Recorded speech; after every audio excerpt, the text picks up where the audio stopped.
The Hound of the Baskervilles. By A. Conan Doyle. Chapter 3. The Problem. I confess at these words a shudder passed through me. There was a thrill in the doctor's voice which showed that he was himself deeply moved by that which he told us. Holmes leaned forward in his excitement, and his eyes had the hard, dry glitter which shot from them when he was keenly interested. You saw this? As clearly as I see you. And you said nothing? What was the use? How was it that no one else saw it? The marks were some 20 yards from the body, and no one gave them a thought. I don't suppose I should have done so had I not known this legend. There are many sheepdogs on the moor? No doubt, but this was no sheepdog. You say it was large? Enormous. But it had not approached the body? No. What sort of night was it? Damp and raw. But not actually raining? No. What is the alley like? There are 2 lines of old yew hedge, 12 feet high and impenetrable. The walk in the center is about 8 feet across. Is there anything between the hedges and the walk? Yes, there is a strip of grass about 6 feet broad on either side. I understand that the yew hedge is penetrated at one point by a gate. Yes, the wicket gate which leads onto the moor. Is there any other opening? None. So that to reach the yew alley one either has to come down it from the house or else to enter it by the moor gate. There is an exit through a summer house at the far end. Had Sir Charles reached this? No, he lay about 50 yards from it. Now, tell me, Dr. Mortimer, and this is important, the marks which you saw were on the path and not on the grass? No marks could show on the grass. Were they on the same side of the path as the moor gate? Yes, they were on the edge of the path on the same side as the moor gate. You interest me exceedingly. Another point. Was the wicket gate closed? Closed and padlocked. How high was it? About 4 feet high. Then anyone could have got over it? Yes. And what marks did you see by the wicket gate? None in particular. Good heaven. Did no one examine? Yes, I examined, myself. And found nothing? It was all very confused. Sir Charles had evidently stood there for 5 or 10 minutes. How do you know that? Because the ash had twice dropped from his cigar. Excellent. This is a colleague, Watson, after our own heart. But the marks? He had left his own marks all over that small patch of gravel. I could discern no others. Sherlock Holmes struck his hand against his knee with an impatient gesture. If I had only been there, he cried. It is evidently a case of extraordinary interest, and one which presented immense opportunities to the scientific expert. That gravel page upon which I might have read so much has been long ere this smudged by the rain and defaced by the clogs of curious peasants. Oh, Dr. Mortimer, to think that you should not have called me in. You have indeed much to answer for. I could not call you in, Mr. Holmes, without disclosing these facts to the world. And I have already given my reasons for not wishing to do so. Besides. Why do you hesitate? There is a realm in which the most acute and most experienced of detectives is helpless. You mean that the thing is supernatural? I did not positively say so. No, but you evidently think it. Since the tragedy, Mr. Holmes, there have come to my ears several incidents which are hard to reconcile with the settled order of nature. For example, I find that before the terrible event occurred several people had seen a creature upon the moor which corresponds with this Baskerville demon, and which could not possibly be any animal known to science. They all agreed that it was a huge creature, luminous, ghastly, and spectral. I have cross-examined these men, one of them a hard-headed countryman, one a farrier, and one a moorland farmer, who all tell the same story of this dreadful apparition. Exactly corresponding to the hell-hound of the legend. I assure you that there is a reign of terror in the district, and that it is a hardy man who will cross the moor at night. And you, a trained man of science, believe it to be supernatural? I do not know what to believe. Holmes shrugged his shoulders. I have hitherto confined my investigations to this world, said he. In a modest way I have combated evil, but to take on the father of evil himself would perhaps be too ambitious a task. Yet you must admit that the footmark is material. The original Hound was material enough to tug a man's throat out, and yet he was diabolical as well. I see that you have quite gone over to the supernaturalists. But now, Dr. Mortimer, tell me this. If you hold these views, why have you come to consult me at all? You tell me in the same breath that it is useless to investigate Sir Charles's death, and that you desire me to do it. I did not say that I desired you to do it. Then, how can I assist you? By advising me as to what I should do with Sir Henry Baskerville, who arrives at Waterloo Station. Dr. Mortimer looked at his watch. In exactly 1 hour and a quarter. He being the heir? Yes. On the death of Sir Charles we inquired for this young gentleman and found that he had been farming in Canada. From the accounts which have reached us he is an excellent fellow in every way. I speak now not as a medical man but as a trustee and executor of Sir Charles's will. There is no other claimant, I presume? None. The only other kinsman whom we have been able to trace was Roger Baskerville, the youngest of 3 brothers of whom poor Sir Charles was the elder. The second brother, who died young, is the father of this lad Henry. The third, Roger, was the black sheep of the family. He came of the old masterful Baskerville strain and was the very image, they tell me, of the family picture of old Hugo. He made England too hot to hold him, fled to Central America, and died there in 1876 of yellow fever. Henry is the last of the Baskervilles. In 1 hour and 5 minutes I meet him at Waterloo Station. I have had a wire that he arrived at Southampton this morning. Now, Mr. Holmes, what would you advise me to do with him? Why should he not go to the home of his fathers? It seems natural, does it not? And yet, consider that every Baskerville who goes there meets with an evil fate. I feel sure that if Sir Charles could have spoken with me before his death he would have warned me against bringing this, the last of the old race, and the heir to great wealth, to that deadly place. And yet it cannot be denied that the prosperity of the whole poor, bleak countryside depends upon his presence. All the good work which has been done by Sir Charles will crash to the ground if there is no tenant of the hall. I fear lest I should be swayed too much by my own obvious interest in the matter, and that is why I bring the case before you and ask for your advice. Holmes considered for a little time. Put into plain words, the matter is this, said he. In your opinion there is a diabolical agency which makes Dartmoor an unsafe abode for a Baskerville, that is your opinion? At least I might go the length of saying that there is some evidence that this may be so. Exactly. But surely, if your supernatural theory be correct, it could work the young man evil in London as easily as in Devonshire. A devil with merely local powers like a parish vestry would be too inconceivable a thing. You put the matter more flippantly, Mr. Holmes, than you would probably do if you were brought into personal contact with these things.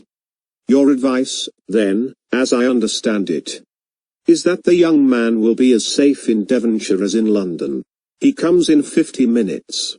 What would you recommend? I recommend, sir, that you take a cab, call off your spaniel who is scratching at my front door, and proceed to Waterloo to meet Sir Henry Baskerville. And then? And then you will say nothing to him at all until I have made up my mind about the matter. How long will it take you to make up your mind? 24 hours. At 10 o'clock tomorrow, Dr. Mortimer, I will be much obliged to you if you will call upon me here, and it will be of help to me in my plans for the future if you will bring Sir Henry Baskerville with you. I will do so, Mr. Holmes.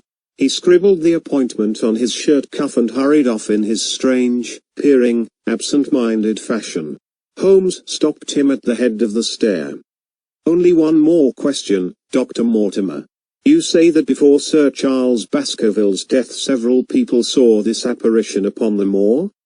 3 people did. Did any see it after? I have not heard of any. Thank you. Good morning.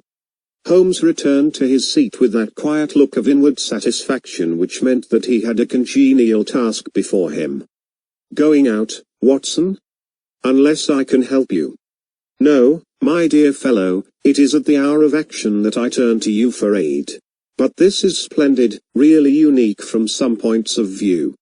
When you pass Bradley's, would you ask him to send up a pound of the strongest shag tobacco? Thank you.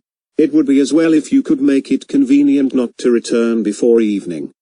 Then I should be very glad to compare impressions as to this most interesting problem which has been submitted to us this morning. I knew that seclusion and solitude were very necessary for my friend in those hours of intense mental concentration during which he weighed every particle of evidence, constructed alternative theories, balanced one against the other, and made up his mind as to which points were essential and which immaterial. I therefore spent the day at my club and did not return to Baker Street until evening. It was nearly 9 o'clock when I found myself in the sitting room once more. My first impression as I opened the door was that a fire had broken out, for the room was so filled with smoke that the light of the lamp upon the table was blurred by it. As I entered, however, my fears were set at rest, for it was the acrid fumes of strong coarse tobacco which took me by the throat and set me coughing. Through the haze I had a vague vision of Holmes in his dressing gown coiled up in an armchair with his black clay pipe between his lips. Several rolls of paper lay around him. "Caught cold, Watson?" said he. "No, it's this poisonous atmosphere. I suppose it is pretty thick, now that you mention it." "Thick? It is intolerable." "Open the window, then. You have been at your club all day, I perceive." "My dear Holmes. Am I right?" "Certainly, but how?" He laughed at my bewildered expression. "There is a delightful freshness about you, Watson, which makes it a pleasure to exercise any small powers which I possess at your expense. A gentleman goes forth on a showery and miry day. He returns immaculate in the evening with the gloss still on his hat and his boots. He has been a fixture therefore all day. He is not a man with intimate friends. Where, then, could he have been? Is it not obvious? Well, it is rather obvious. The world is full of obvious things which nobody by any chance ever observes. Where do you think that I have been? A fixture also. On the contrary, I have been to Devonshire. In spirit? Exactly. My body has remained in this armchair and has, I regret to observe, consumed in my absence 2 large pots of coffee and an incredible amount of tobacco. After you left I sent down to Stamford's for the ordnance map of this portion of the moor, and my spirit has hovered over it all day. I flatter myself that I could find my way about. A large-scale map, I presume? Very large." He unrolled one section and held it over his knee. "Here you have the particular district which concerns us. That is Baskerville Hall in the middle. With a wood round it?" "Exactly. I fancy the yew alley, though not marked under that name, must stretch along this line, with the moor, as you perceive, upon the right of it. This small clump of buildings here is the hamlet of Grimpen, where our friend Dr. Mortimer has his headquarters. Within a radius of 5 miles there are, as you see, only a very few scattered dwellings. Here is Laughter Hall, which was mentioned in the narrative. There is a house indicated here which may be the residence of the naturalist, Stapleton, if I remember right, was his name. Here are 2 moorland farmhouses, Hightor and Foulmire. Then 14 miles away the great convict prison of Princetown. Between and around these scattered points extends the desolate, lifeless moor. This, then, is the stage upon which tragedy has been played, and upon which we may help to play it again. It must be a wild place. Yes, the setting is a worthy one. If the devil did desire to have a hand in the affairs of men, then you are yourself inclining to the supernatural explanation. The devil's agents may be of flesh and blood, may they not? There are 2 questions waiting for us at the outset. The one is whether any crime has been committed at all. The second is, what is the crime and how was it committed? Of course, if Dr. Mortimer's surmise should be correct, and we are dealing with forces outside the ordinary laws of nature, there is an end of our investigation. But we are bound to exhaust all other hypotheses before falling back upon this one. I think we'll shut that window again, if you don't mind. It is a singular thing, but I find that a concentrated atmosphere helps a concentration of thought. I have not pushed it to the length of getting into a box to think, but that is the logical outcome of my convictions. Have you turned the case over in your mind? Yes, I have thought a good deal of it in the course of the day. What do you make of it? It is very bewildering. It has certainly a character of its own. There are points of distinction about it. That change in the footprints, for example. What do you make of that? Mortimer said that the man had walked on tiptoe down that portion of the alley. He only repeated what some fool had said at the inquest. Why should a man walk on tiptoe down the alley? What then? He was running, Watson, running desperately, running for his life, running until he burst his heart, and fell dead upon his face. Running from what? There lies our problem. There are indications that the man was crazed with fear before ever he began to run. How can you say that? I am presuming that the cause of his fears came to him across the moor. If that were so, and it seems most probable, only a man who had lost his wits would have run from the house instead of towards it. If the gypsy's evidence may be taken as true, he ran with cries for help in the direction where help was least likely to be. Then, again, whom was he waiting for that night, and why was he waiting for him in the yew alley rather than in his own house? You think that he was waiting for someone? The man was elderly and infirm. We can understand his taking an evening stroll, but the ground was damp and the night inclement. Is it natural that he should stand for 5 or 10 minutes? As Dr. Mortimer, with more practical sense than I should have given him credit for, deduced from the cigar ash. But he went out every evening.